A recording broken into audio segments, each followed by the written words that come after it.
నేటి దైవవాక్కు యోనా గ్రంథము 3వ అధ్యాయము మొదటి 2 వచనములు.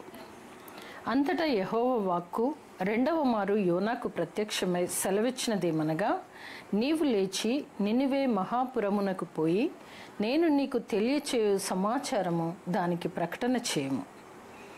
ఈ విధముగా దేవుడు రెండవ మారు యోనాకు ప్రత్యక్షమైనాడు. దేవుడు ఎంత ప్రేమమయుడు, జాలిపరుడై ఉన్నాడు. ఎందుకనగా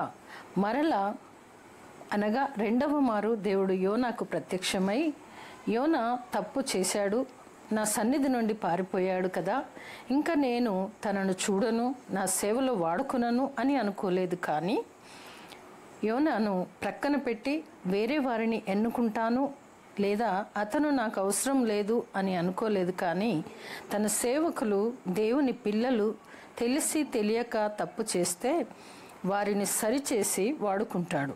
అంత తేలికగా ఆయన సేవకులను విడిచిపెట్టాడు. యోనాను తిరిగి వాడుకోవడానికి దేవుడు రెండవసారి ప్రత్యక్షమయ్యాడు.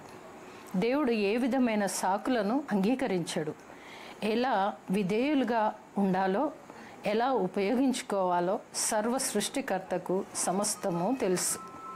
యోనా విషయంలో ఉపయోగించినంత బాధకరమైన విధానాలను కూడా ఎల్లప్పుడూ ఉపయోగించాడు.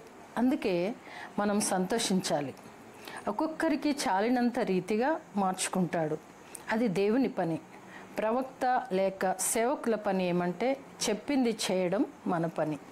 నిన్న నేడు నిరంతరం ఏకరీతిగా ఉన్న దేవుడు అలనాడు యోనా కాలంలో జరిగినట్లు, అనగా తప్పించుకున్నను సరిచేసి వాడుకున్నట్లుగా నేటి వరకు కూడా తన సేవకులను వాడుకుంటున్నాడు కూడా.